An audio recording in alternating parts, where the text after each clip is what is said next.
Bill O'Reilly here. Wednesday, June 5th, 2019. You are listening to the O'Reilly Update, and here's what's happening across our nation. Joe Biden breaks with other Democrats over abortion. State of Maine one step closer to allowing legal suicide. San Francisco considers drastic options to combat the homeless crisis. A Broward County Deputy charged with multiple felonies for failing to act during the Parkland massacre. President Trump diving into British politics during his trip to London. Also coming up, my message of the day on Bernie Sanders claiming anti-Semitism. But first, presidential contender Joe Biden says he opposes public funding for most abortions. That separates him from all the other Democratic candidates for president. It'll be interesting to see the polling on Mr. Biden next week. The Maine legislature voted Tuesday to legalize assisted suicide, saying a citizen's right to take his or her own life falls within the state's tradition of individualism. The legislation now heads to the governor's desk. She has 10 days to sign or reject the law. San Francisco will take drastic measures to crack down on its horrible homeless crisis. City officials voting 10-1 to force some mentally ill or drug-addicted homeless people into treatment facilities all across California. Some call the move a clear violation of the civil rights of these homeless people. But San Francisco has to do something, as thousands of homeless are wandering the city, causing many public safety problems. Broward County, Florida Deputy Scott Peterson has been fired from his position and taken into custody. The former officer now faces multiple felony charges, including child neglect, negligence, and perjury for his failure to act during the awful Parkland High School massacre that took the lives of 17 people in February 2018.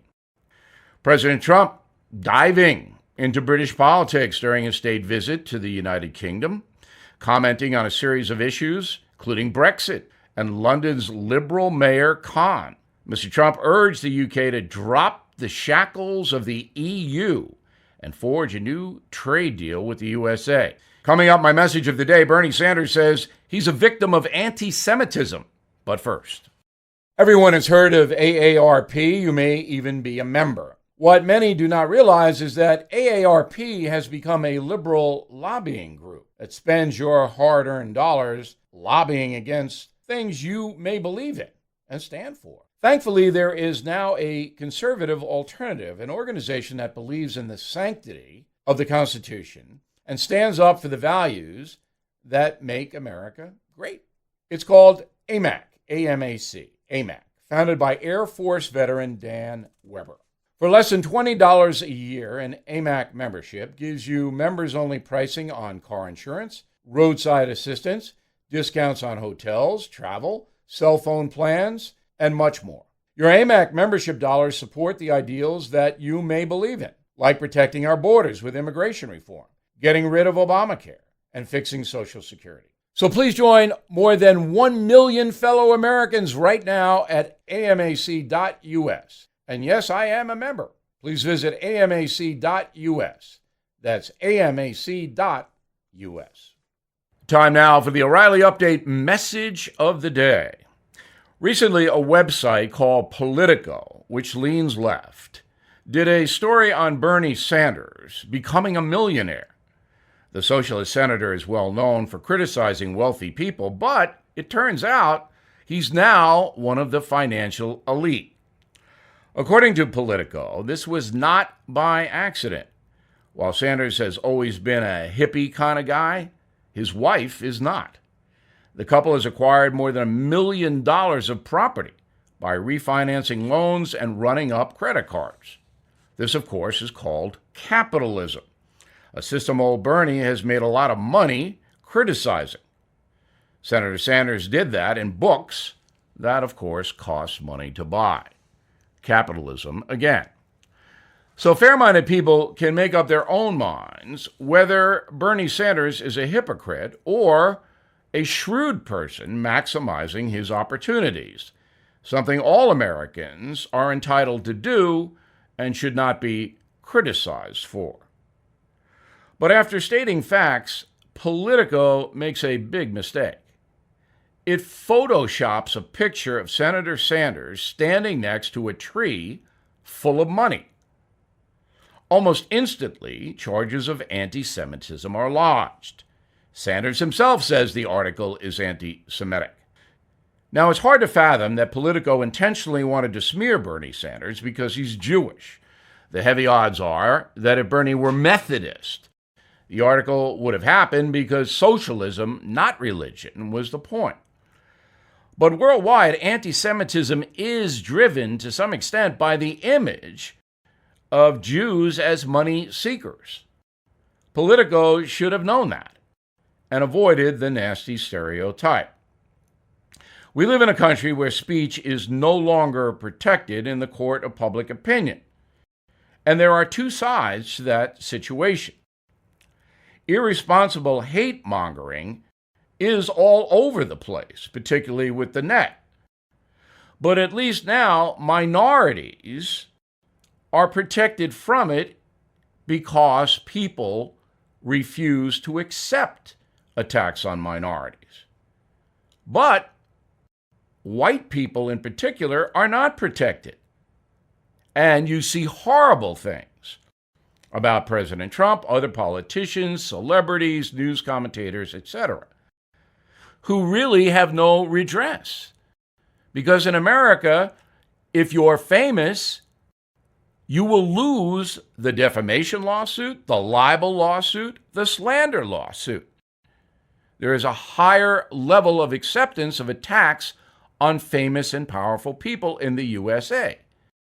In Great Britain, that is not the case. If you smear a famous person, that person can sue you at the same level of an ordinary person. That should be the case in America. In addition, if you are defamed and you win the lawsuit, the person who smeared you should have to pay all of your lawyer expenses, because now attacks, stereotyping, all of that is out of control in the USA. And that is the message of the day. For more commentary, please go to BillO'Reilly.com, where we analyze the news every night, and you can see me. Next, something you might not know. China and Mexico trade wars can have an impact on inflation and weaken the U.S. dollar. That's why many Americans are deciding to protect their cash by investing in gold. I recommend that you contact the Hartford Gold Group to learn more. To get you started, the Hartford Gold Group will gift a free silver coin to all of my radio listeners. If you are listening right now, you can get this free coin from the Hartford Gold Group. No purchase necessary. All you have to do is give them a call. 877-444-GOLD. 877-444-GOLD. So call them today to claim your free coin, available for a limited time only. The number, 877-444-4653, 877-444-4653. Call now. The O'Reilly Update continues now with something you might not know. Tomorrow marks the 75th anniversary of the D-Day landings, the major Allied invasion of Europe during World War II. The mission, codenamed Operation Overlord, began an 11th-month offensive on the Western Front, which ended in the unconditional surrender of Nazi Germany in May of 1945. 150,000 Allied soldiers stormed the beaches of Normandy on that day. More than 25,000 were killed or wounded on both sides. Many went missing. In fact, to this day, it is almost impossible to figure out the casualty count on D-Day. All of the American killed are buried in France at the American Cemetery above Omaha Beach. I have been there. It is an emotional experience that all Americans should undergo. Now, Operation Overlord, D-Day, was not the Allies' first planned invasion of France. The armed forces arrayed against Hitler prepared for an amphibious assault on mainland Europe as early as 1942, shortly after the USA entered the war. But plans were scrapped because the Allied forces were not strong enough to take on the Germans at that point. D-Day was not the first invasion against the Germans. In 1942, Operation Torch began when Allied forces of the United States and the UK launched an assault of German-controlled Algeria and Morocco in North Africa. The brutal campaign distracted the Nazi war machine, paving the way for America to build up its manpower and resources for the D-Day invasion that followed 2 years later. General Patton was the primary general for the Allies, General Rommel, the Desert Fox, on the German side. President Trump will commemorate the 75th anniversary of the Allied invasion of Europe tomorrow. The battle consisted of 200,000 troops on both sides. It was brutal. The movie Saving Private Ryan is an accurate depiction of what happened. For more information on Hitler's Nazi regime, you might want to check out my book, Killing the SS. Also, Killing Patton will give you a good idea of the bravery of American forces. We'll be back in a moment. Bill O'Reilly here, and I'll lay odds that the title and mortgage to your home just hit the hands of identity thieves. One of the largest real estate title companies in the world leaked hundreds of millions of homeowner files. And I'm betting documents about your home, including loans, mortgages, and bank accounts, are up for sale illegally internationally.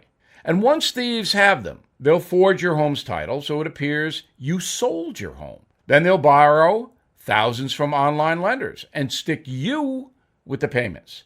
I've seen this firsthand, and no identity theft program or insurance covers you. The first 30 days are crucial. So I got you 30 days of free title and mortgage protection from Home Title Lock.